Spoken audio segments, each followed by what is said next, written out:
The Air Force trains with radio-controlled models. The military call them remotely piloted vehicles. RVPs are used, that is RPVs, are used when it's too risky to send a manned aircraft into an area or for target practice for anti-aircraft gunners.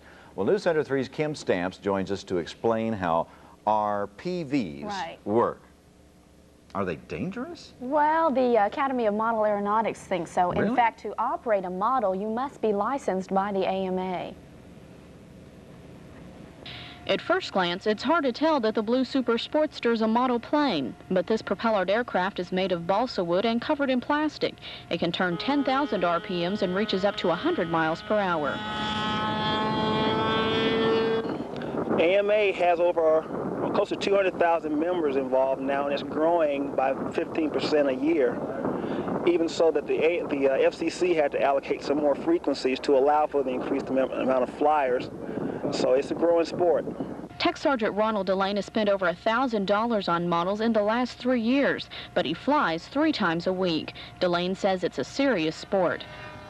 It's definitely involved. It's definitely more dangerous to the point where you have to have liability insurance to fly in order to protect yourself. Well, you can seriously injure someone because these aircraft, they're controlled by radio frequencies and they're subject to going out of control. Any stray interference could affect the control of the model and it could seriously injure someone or damage some property.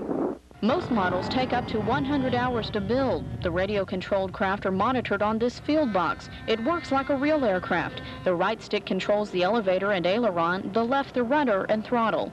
A trim adjustment fine-tunes the flying. And as the old saying goes, the bigger they are, the harder they fall. In this case, the bigger they are, the longer they fly. That one only holds about 8 ounces of gasoline. How long will it stay up? Well, that one was only up for about 3 to 4 minutes. So are there a lot of people involved in this? There's about a dozen people from Shepherd Air Force Base that fly these models, and they fly with the Wichita Falls Control Club out at JC Park, and you can usually catch them out there on the weekends. And they take that seriously. Thank you very much, Kim.